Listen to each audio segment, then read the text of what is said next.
Sko, við erum að fara að tala sko, fullt af spurningum síma. Já. Þú átt allavega einn, veit ég, Ég með 3 heima. og aldurinn. Á þessu ári 6, 10, 11. Þannig að þeir eru allir á þessum aldri fyrir neðan aldurstakmarka samfélagsmiðlum. Finnst þið þægilegt að vinna með þetta? Finnst þið þægilegt að setja reglur og ramma eða hvernig upplifir þetta? Ógeðslega leiðilegt. Nú hlustar hann á mig hérna, elsti. Já, mér finnst það leiðilegt og mér finnst það nauðsynlegt. Bara aftur með því að foreldrahlutverki er ekki vinsældakeppni. Svona öryggi og persónuvernd og annað barnanna minna skiptir mig öllu máli. Gera það sem það þarf að gera. En hvernig finnst þér sko, að því nú vinnur þú líka mikið með tækin og við sem foreldrar erum fyrirmyndir, er þetta ekkert snúið? Jú, og ég landa vekk með þetta sko, á sínum tíma, ég er búin að starfa samfélagsmiðlum bara í 10 ár pluss sko. Og geri það enn í dag bara á öðrum vettvangi sko, en ég bara þarf að vera ströngu sjálf á mig. Ég legg svolítið bara síman á hilluna. Já. Ég ætla ekki að segja þessi fullkomin samt sko, þú veist, ég bara ég er alveg með scrollsjúkdóminn á TikTok sko, ég elska TikTok en við erum bara að gera okkar besta, þú veist, við erum bara mannleg og hérna, betur getum við ekki gert. Það er mjög áhugavert sko, í allir okkar fræðslu, við spyrjum alltaf börnin sko, finnst þér að reglur eftir líka gildum foreldra og það er 95% sem segir alltaf já, þú veist, en einhver að tala mömmu sem er alltaf að skrolla búst í staðin fyrir að hjálpa mömmu heimanámið, hvað finnst þér það að séu reglur í foreldra? Finnst þér skjátímareglunar? Finnst þér að þetta gilda mömmu líka? Akkurat. Þar hefur það. Við erum búin að fá það. Og það er alveg rétt og við notum þetta líka bara, þú veist, við vitum bara, við bara lifum á þessum tímum og þetta er bara hann í andlitinu á okkur, við erum með þetta í hendur, þú veist, og margir hverjir vakna með þetta undir kottanum á sér, sko. Tæningum að líta líka eins og við gerum þetta heima, við erum í skjátíma til dæmis átaki núna. Það gildir líka á við okkur foreldrana. Að þegar við slökkum á tækjunum að þá við bara spilum með þeim þá líka.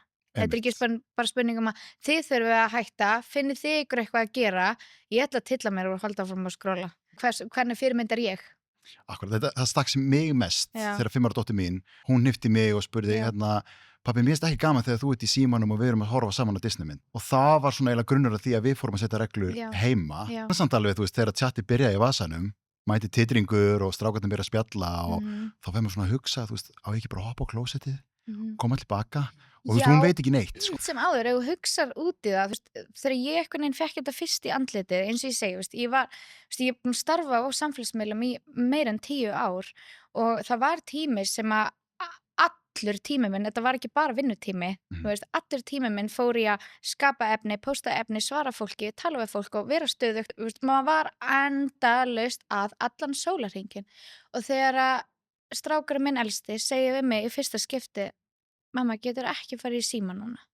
Ég var bara, það var eins og ég hafi verið slegin með tusku í andlitið og ég vissi þarna bara að ég vildi skapa heilbrigðara umhverfi heima hjá mér. Þegar strákarnir byrja að senda, ertu að missa einhverju á þeim eða ertu að missa dóttiðinni við hliðina og horfa á Disneymynd með henni og skapa minningar með henni.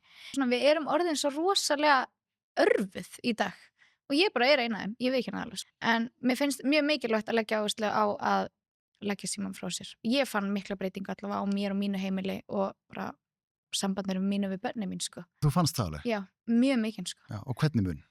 Ég er bara meira í núinu. Ég er skítrætt við að vera að sjá, þú veist, eins og bara kynslunum sem er alast upp í þessu núna. Guð minn góður, ef að TikTok hefði verið til þegar ég var úlingur. Ég er rosalega þakklátt fyrir að TikTok hafi ekki verið til.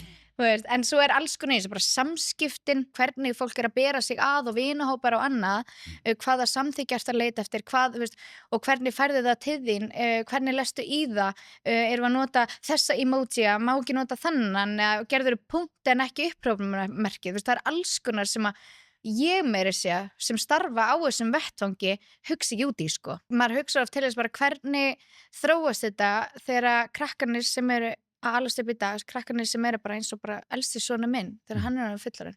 Þú veist, hvað verða þau að díla við? Ég veit það ekki, mér finnst við bara þurfa að standa smá vörð og vera vakandi og vera meðvituð, við erum ekki fullkomin, en við erum meðvituð. Hvað við höldum áfram með, sko, þessi góðu ráð, eins og bara setja þetta frá sér, þess að maður næri ekki í þetta. Er eitthvað meira svona sem þú hefur prófað, sem hefur virkað? Ég get skipt þessu upp í 2 flokka, fjölskyldu samverustundir versus bara sjálfið. Þegar ég vil leggja símann frá mér, þá veit ég bara ég þarf að finna mér eitthvað að gera. Hvað ger ég? Ég er bara, þú veist, með hérna of örvaðan heila, þarf að hafa eitthvað í gangi, gott að hafa útvarpi í gangi, bara gott að hafa background noise, gera það, finna mér eitthvað að gera, baka, elda. Ég hef pantað svona á netinu svona eftir litum og þannig að bara eitthvað activity. Með fjölskyldunni, við spilum rosa mikið og ég hik ekki við að fjárfestinni í spilum. Elska það. Vegna þess að það fjárfesting sem ég vil eyða í spil, ferðalög. Það þarf eitthvað annað að koma í staðinn. Það þarf bara að gera það. Ég meiri sé að gengi svo langt að taka rátarinn úr sambandi heima á mér til þess að fá alla til að spila. Gert það. En hvað myndir þú gera? Sko, ég er með fjölskyldusáttmála heima mér. Regla nummer 1 er að það er ekki sími í samverustundum og það er þegar við horfum saman á mynd eða erum að spila eins og þú ert að tala um. Það er ekki símar í svefnherbergjum, bæði barnaherbergi og líka mitt herbergi. Þriðja reglan, hún er svo að við deilum aldrei efnan einum án samþykkis. Myndaböndunum mínum eða þau fá alltaf að sjá myndirnar og þeim er aldrei deilt neitt án þess að þau fá að sjá hvert það er eða þeim líður oft eins og þau missi tökin á því eða þau megi ekki segja nei við mig ef ég er að taka myndir. 4. reglan, hún er bara SMS og símtöl og forgang. Því ég nenni ekki að vakta Messenger og WhatsApp og Snapchat og Instagram ef einhver mögulega kannski einhver tímann ætlar að senda mig skilaboð og ég vil ekki virka dónalegur og svara þeim ekki strax. Hvað er það sem mútið taka út þessu sem ætlar að bæta við heima núna eftir þetta spil? Mér langar rosalega mikið og ég lofa engu, þú mátt ekki hringja mig eftir 3 mánuði og spyrja mig. Langar að innleiða þessa reglu sem að þú hefur. Það er engin sími í samverustundum. Það er leyfi fyrir myndbirtingum. Það er engin sími í svefnherbyggjunum. Það verður erfiðast held ég. Ég sofna með TikTok og skrólinu. Maður minn þarf að teygja sig yfir mig sko til að slaka. Ég ekki við það sko, ég elska þetta. Símtöl og SMS í forgang. En það er þetta svolítið þannig, fólk er þannig í dag, maður svarar ekki strax á maður svolítið dóni. Við ætlum að snúa því samt við. Við erum ekki dónar. Já, ok. Ég samt þetta ekki, þannig hérna. Sko, ég hef aldrei, byrjum þar. Ég hef aldrei. Nei. Er þið með drikk eða? Já, ok. Já. Ég hef aldrei nota síman til að forðast óþægilegar aðstæður. Ég hef gert, ég hik ekki að gera. Já. Ég hef gert það hérna sko. Ég var að býða í röð. Ég hef aldrei fengið síman í andliti þegar ég er að skrolla í rúminu. Sko.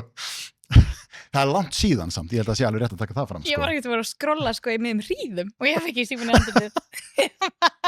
Jesús. Ná brjósti, missa síman. Færum okkur yfir í heitt eða kalt. Hérna, heitt eða kalt. Að eyða fyrsta klukkutímanum eftir að maður vaknar án síma. Það er kalt, en ég gera það samt. Ok, heitt eða kalt að vera með skjálus rými á heimilinu. Mjög heitt. Já, sammála því. Hot. Doomscrolling. Það er kalt. Já, ég sammála því. Þetta er kalt að skila síman eftir heima og fara í göngutúr. Heitt. Já, mjög heitt. Hot. Það er geðveikt. Bring it back, sko. Þetta er kalt. Það má segja hvað sem er á samfélagsmiðlum. Ég hef blóta móðgæðara að særa þaðra. Kalt. Já, út með þetta. Já, ég vil ekki sjá þetta. Nei, við dæmum þetta, mjög hart. Þá ætla ég að spyrja þig og þú ætti að svara satt eða ósatt. Okay. Gjálauss tími fyrir svefn hjálpar svefni. Já, ég held að sé nú nokkuð ljóst, sko. Við erum með tæki sem er hannað til þess að halda athygli. Það er áreiti stöðugt, ljós, hljóð, myndir. Það er ekki beint til þess að fá heilan til að byrja að hvíla sig. Það er hollt að leiða stundum. Það er mjög hollt að leiða stundum. Það er sko heilin okkar að hana til þess að hugsa, ekki til að láta mata sig að efni. Þannig að við þurfum að hafa svigrúm til að hugsa. Skal laga mig því líka? Það er enginn leiðendum, það er ekki hægt. Herðu, mikil skjánótkun getur valdið ADHD. Hvað? Sko, það er oft talað um þetta að því að það hefur aukist óbúslega mikið magnið efni sem við fáum og það er náttúrulega verið að reyna að halda athygli sem lengst. Þegar við erum að nota miðla eins og TikTok sem eru mjög hraðir, það er YouTube Shorts, það eru Reelsin öll sömul. Þannig að ef við erum að skoða það, þá er komið svona ákveðin áunin athyglisbrestur. Á þess að ég kalla það samt ADHD, en við kannski athyglin okkar er stólið og við mættum alveg vera duglegir að ná henni tilbaka. Maður fær undirhöku á því að vera í símanum. Alveg pottet. Mæla ekki með. Já, og krypa bakið og hvernig það er. Það ekki samt? Já. Ég er með dælt hérna. Já, ég er þetta alveg líka. Já, tekið út hundin. Við erum alveg að breyta svolítið. Já, dökkbreytast, skjánótkun. En hérna, ég trúi því og takk fyrir að skamma mig aðeins, takk fyrir að tala mig til og bætum okkur og ég er búin að bæta með helling, eða það ekki? Alveg klárlega, já, sko. Já, takk. Alveg klárlega, og komst mér mjög óvart. Ég verð að segja það, mjög mikið. Já, gaman að heyra. Ég bóttið líka aðeins að íkja fyrir þér hversu mikið ég er búin að bæta mig, sko. Spurning hvort þú fáum svoninni við það líka hérna eftir. Nei, ég er með persónuverndarstefnu heima. Og þú veist, eins og ég segi, ég er ekki fullkomin, en mig langar að gera enn betur.